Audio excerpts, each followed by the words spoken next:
Hello, friends. Welcome to Crescent Times, the home of diaspora stories on culture, identity, motherhood, and womanhood. This is so beautiful. Thank you for giving us the backstory of this. Where my yoga started. Yeah. Sometimes I think back then, yes, I did do it for the sport, just to keep my body moving, challenge myself in some of those poses. I didn't really click also how much I was also benefiting in the mindful sort of sense as well, right? Yes.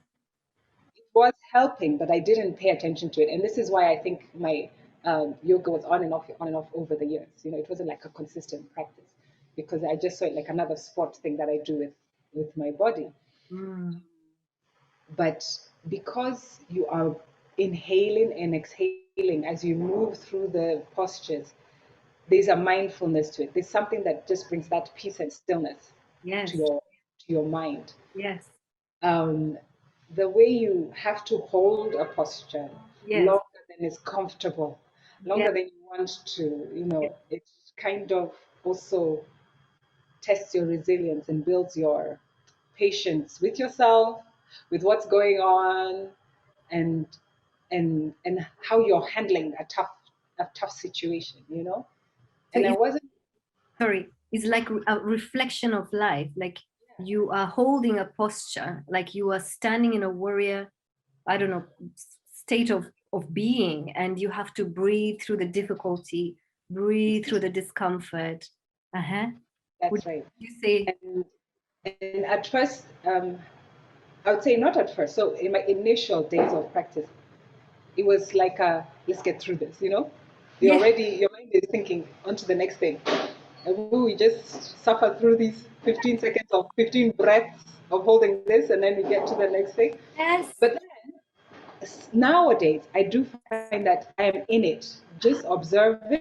Yes. Just observe my body, and I can appreciate it rather than thinking, let's get on to the next thing. And I was it's been carry on.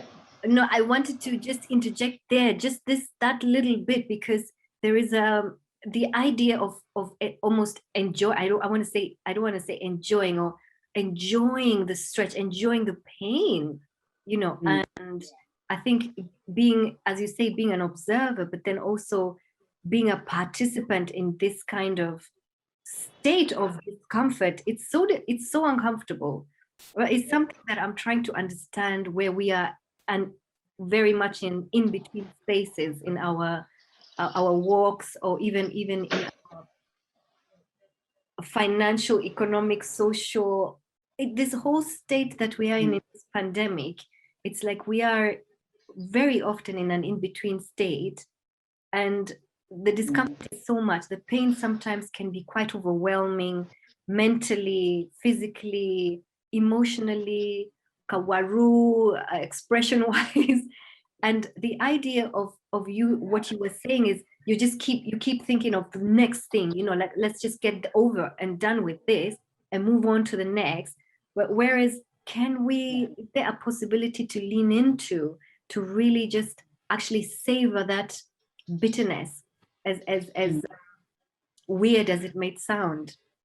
You know what, this morning, sorry, Amara said, which reminds me of this, and Amara is my firstborn daughter, and she said, because they wanted to ride their bikes to school, and I was like, oh my gosh, how am I going to carry both of their bikes, because Corona, they're not leaving the bikes. So anyway, I said I'm going to do it, because Kenyans, we can manage a lot. We can put things on top of each other.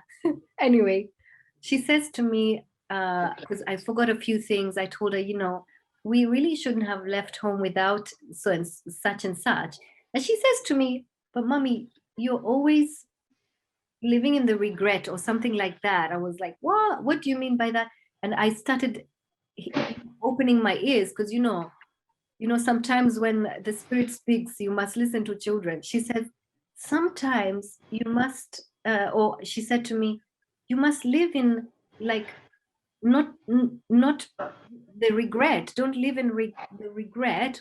We are here now. Let's live. You must look forward. I was like, oh my God, okay. Oh, does that resonate with And you? that, what's the phrase that I'm trying to think of that says out of the mouth of babes? Huh? Yes, yes, yes. Yeah. And yes, your daughter is one of those little wise gurus.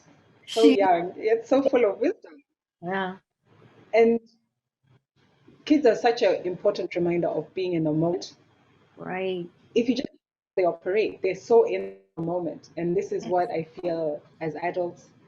I think Eckhart Tolle has been trying to get us Oh, to try and teach us again how to be in the moment and oh, appreciate that moment, and without placing any judgment on it, without without even placing our expectation. oh, And it's been a journey, I think, for me to relearn this. And it's so funny how you will go around, or life will bring you around the same lesson until you get it, oh, or you get it in the way that will serve you at that moment, at that time, or whatever season you're in that situation, in that point of life. So you're right. It's been an interesting journey to try and apply these lessons from the yoga practice into my everyday life. right. There was times where it was, oh yeah, and then I'm looking forward to the yoga because it's in this little bubble of time, 60 minutes, 90 minutes, and then I'll get back to life. And Yes, it's yes. must also say, even in my spiritual practice, I Mm. would say it's almost the same. If it's at that time that I'm in church, or at that time I'm in a Bible study, oh yes, you're getting the thing. But then if you don't really take it over, or you're there busy thinking about what's coming next after church, or where are we going for lunch after church or after Bible study, what things do I have to prepare for the next day or something like this. Like the space that yoga has now started being for me is something that I can dig into these other aspects of my life. I can tie that to also the lessons that I've learned from Jupende Wellness. Shout out to Jupende. Talk to me. Well done. Shout out. Talk to You me about know, what have you learned? What is your, what are you carrying inside of you? I want to hear. so Jupende is one of those. I would say they're a very new way of doing psychology and therapy help for people, right? Mhm. It's like they're re-educating you how to use your mind to actually improve and to better your life, the quality of the life that you're living. And and I find like all these things kind of like overlap, right? It's a I hope I can articulate it correctly, but it's in a way that you find that there's that oneness. Like you really cannot separate the mind from the spiritual, from the body. It's all together, right? Yes. I think a lot of human wisdom over the ages have kind of understood this, and yet in practicality sense it seems like we must address each of these separately. The doctor must just address the illness when the body is ill, without even trying to understand what else is going on in your Yeah. mental and your spiritual.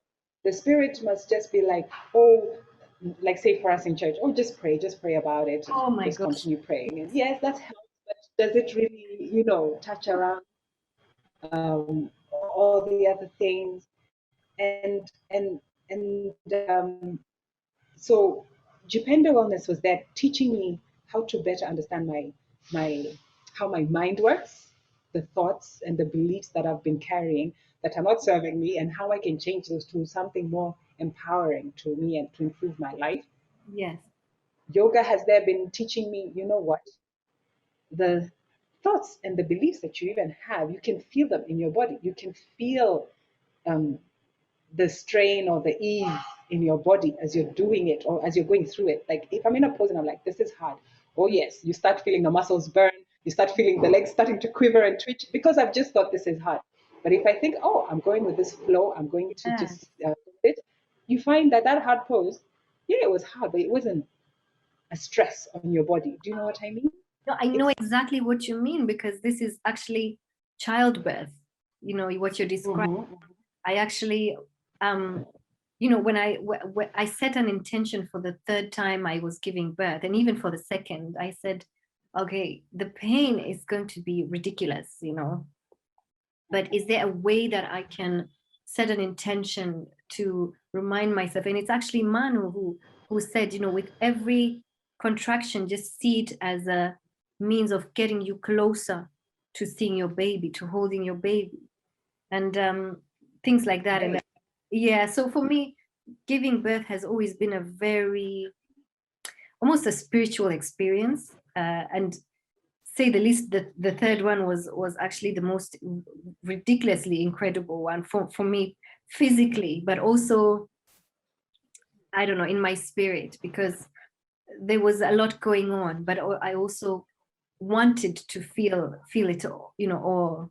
So yeah, I totally get what you're saying. Were born. We invite you to join us in sharing stories and finding new paths to thrive in our spaces in the diaspora.